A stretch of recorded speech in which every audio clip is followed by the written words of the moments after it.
Olá pessoal, tudo bem com vocês? Eu espero que vocês estejam bem. Vamos dar continuidade ao estudo Ler e Entender a Bíblia.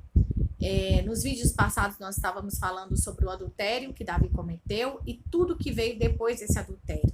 Mas antes, nós iniciamos falando sobre o Salmo 51, que é um salmo onde Davi expressa todo o seu arrependimento, toda a sua angústia ali por não estar sentindo a presença do Espírito Santo, por não estar sentindo talvez a alegria da salvação dentro do seu ser, tanto que ele pede para que Deus devolva a alegria da salvação a ele.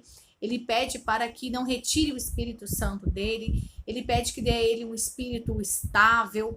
Ele mostra o seu conhecimento e a sua caminhada com Deus, quando ele diz assim que Deus não agrada de sacrifícios, mas agrada de um coração quebrantado, verdadeiramente arrependido. Ele escreve esse salmo logo após a visita do profeta Natã, que é enviado por Deus até Davi, para que Davi seja confrontado por Natã pelo seu pecado. E é logo depois disso que o Salmo 51 é escrito. E hoje nós vamos finalizar essa pequena série, né, que fala sobre esses acontecimentos da vida de Davi, com justamente essa passagem do profeta, onde o profeta Natã vai falar com Davi. Eu acredito que o profeta Natã se preparou bastante para ir falar com Davi. Afinal de contas, né, ele não estava indo falar com qualquer um, ele estava indo falar com o rei, ele estava indo confrontar o rei.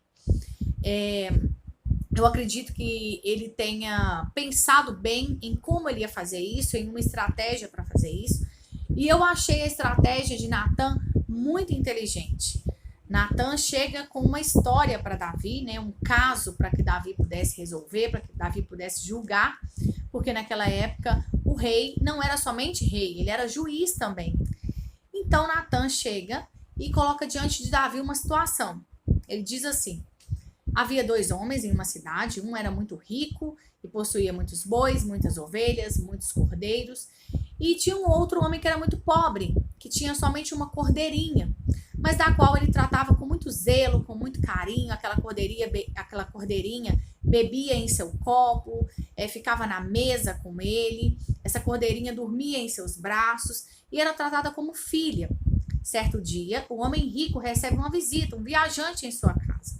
E ao invés desse homem rico preparar um cordeiro, um alimento que ele possuía na sua casa para esse viajante, ele pegou a cordeirinha e preparou como alimento para esse viajante. Ao ouvir isso, Davi se enche de ira, porque agora Davi estava do outro lado da história. Ele não estava do lado do qual ele se encontrava antes, do homem que cometia todos os erros, e esses erros eram justificados porque algo precisava ser escondido. Ele estava do lado daquele que precisava fazer justiça. Entre aspas, Natã colocou Davi vendo a situação com a ótica de Deus. Uma injustiça estava sendo feita e ela precisava ser corrigida. Ela precisava, aquele homem precisava de alguém que fizesse justiça por ele. Então Davi, no verso 5, nós podemos ver o que Davi respondeu para Natã.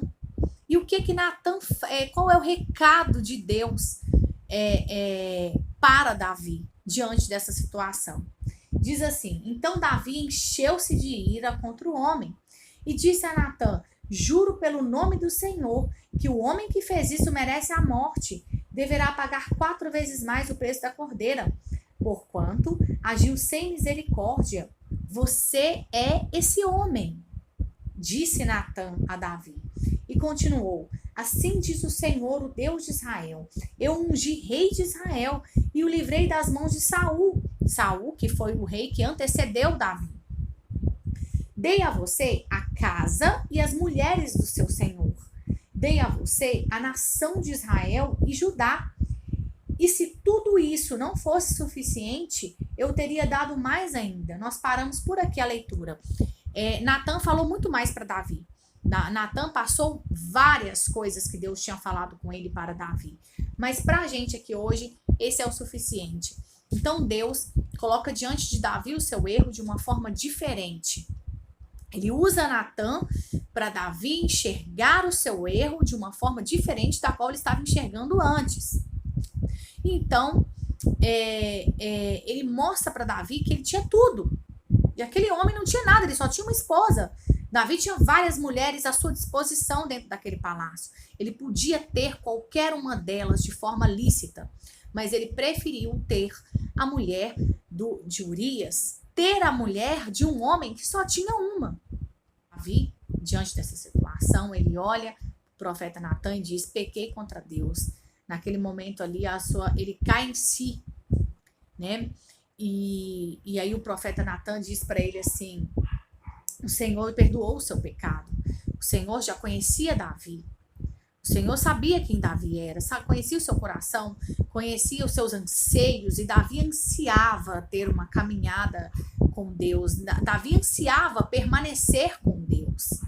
Davi, ele não via importância, ele não via mais ali naquele momento importância em tudo aquilo que Deus tinha te dado, mas ele queria ter Deus, ele queria ter ele queria ter o Espírito Santo com ele.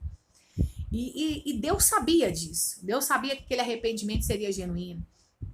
Por isso o profeta Natan já disse: o Senhor já perdoou o seu erro.